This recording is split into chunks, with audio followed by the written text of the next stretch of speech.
President have any reaction to the announcement of the Center for Disease Control in Atlanta that AIDS is now an epidemic, over 600 cases? And over a third of them are died. It's known as gay plague. No, it is. I mean, it's a pretty serious thing that 1 in every 3 people that get this have died, and I wondered if the president is aware of it. I don't have it. Are you? Do you? You don't have it. Well, I'm relieved to hear that, Larry. Do you? No, you I don't. didn't answer my question. Well, I just wondered, how do you know? Does the president, in other words, the White House looks on this as a great joke? No, I don't know anything about it, Lester. Does the president, does anybody in the White House know about this epidemic, Larry? I don't think so. I don't think there's been Nobody any. knows. There's been no personal experience here, Lester. No, I mean, I thought you were keeping... I checked thoroughly with Dr. Ruge this morning, and he's had no no patients suffered from AIDS or whatever it is.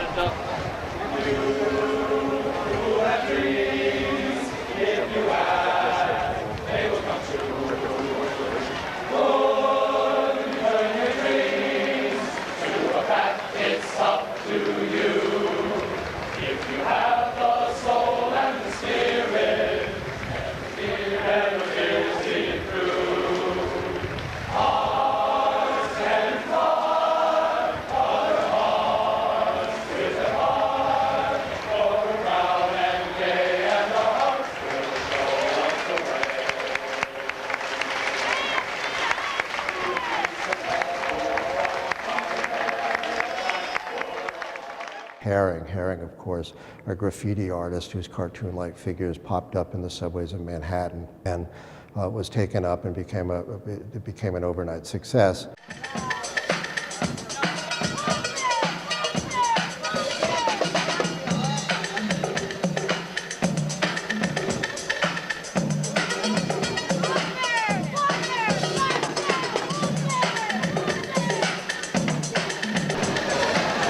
Look, can I ask a question, Mark? You were close. An estimated 300,000 people have been exposed to AIDS, which can be transmitted through saliva.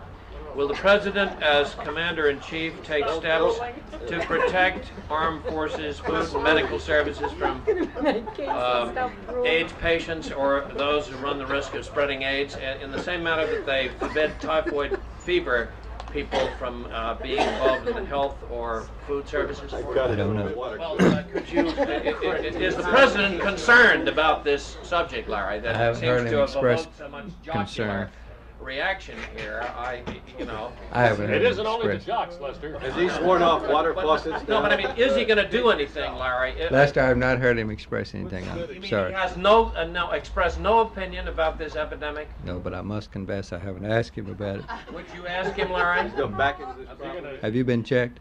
President going to What? I ban beg pardon? mouth-to-mouth I didn't hear kissing? the answer. Oh, it's hard work. I don't get paid enough. Is there anything else we need to do here?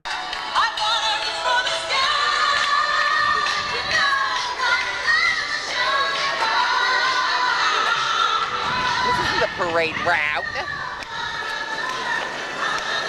That was the entire Gay Pride parade. That's all that's left after everybody's dead. Than in this unfinished painting by Keith Haring. And this was his last painting, unfinished painting with his little man woven into the tapestry, woven into the fabric of the carpet, a painting that couldn't be completed, exemplifying a state of a society which was unable to reach its full potential precisely because it was blindsided by this horrible disease. I was with him, when he was on his deathbed. And I remember he was very, very agitated. Short And inhales. We were debating whether to wake my grandma or not. Held him. Right about I as she don't even walked think in, he had his eyes open, and I said, took his last inhale, you, which was you another can short just breath. relax. You have to say to him somehow, Then there's hold on, no hold exhale on. Everything breath. you've done The nurse is was just in there gonna keep going. Give each other hugs. Said, You're "I'm just sorry, going to he's gone." continue. Wow. And I felt his whole body, everything just relaxed. Everybody I know is dead. And I meant it, obviously. And Bob that's kind of what Greenwood. happened. Bill Kraus. Douglas Lowry. Felix Velarde Munoz. Paul Walker, Gary Walsh, Neil Yeager. Know that there's hope for a better world. There's hope for a better tomorrow. Without hope, not only gays, but those blacks, and the Asians, and the disabled, the seniors, the us's, without hope, the us's give up. I know that you cannot live on hope alone, but without it, life is not worth living.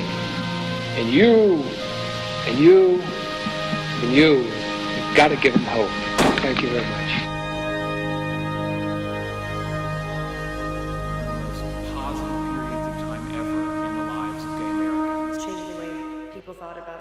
Love is love.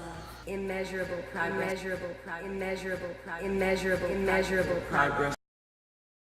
And because of both President and Mrs. Reagan, in particular Mrs. Reagan, we started a national conversation when before nobody would talk about it, nobody wanted to do anything about it.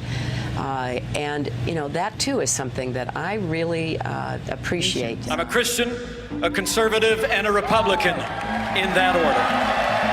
Mike Pence is really famous for having pushed the most aggressive pro-LGBT discrimination bill in the country, having to really embarrassingly walk it back. When he was in Congress, he said that HIV and AIDS funding should not be dispersed unless it was also spent, federal dollars spent to try to cure people from being gay. No episode from his governorship is more instructive than the HIV outbreak that hit rural Scott County in 2015.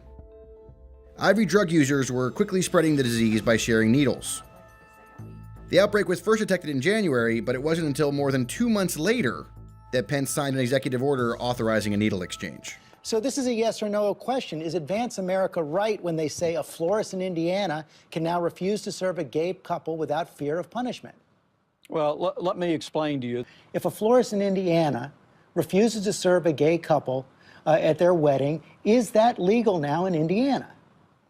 George. Adding sexual orientation as a protected class under the state civil rights laws. Will you push for that?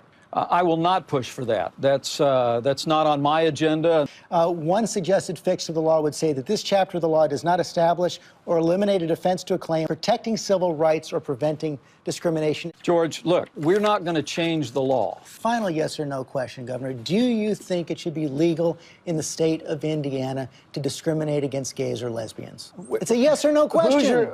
Come on, Hoosiers don't believe in discrimination. So apparently, Mike Pence doesn't only call his wife mother, he also wants to hang all gay people.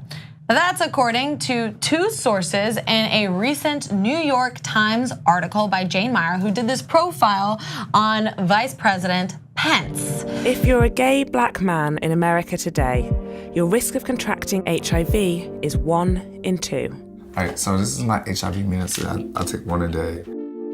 It costs $2,000 and per bottle.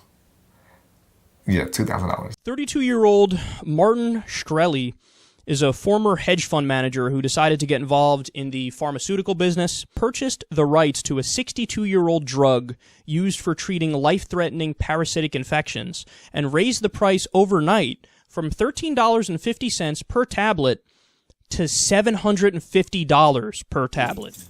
White people, or white men specifically, aren't getting it as much, so the response is totally watered down. The onus is always on us. You should have done more to avoid you getting it. We don't challenge or question the systems that are set up that leave us predisposed to getting HIV. White America believes this is over. I mean, you actually hear people say the height of the epidemic. There is no way that 1989 was the fucking height. We're not just gonna sit back and watch our brothers die. We're gonna do something about it. The first thing that goes through my mind is you should not be positive, and young men should not be leaving this planet with AIDS, with this disease. Every 3 people that get this have died, and I wonder if the president is aware of it. I don't have it. Do you? You don't have it. Well, I'm relieved to hear that. Do you? You didn't answer my question. How do you know? faithfulness before condom distribution are the cure. I don't know anything about it. It's a pretty serious thing. What The president, 3 people. Is he going to do anything, Larry?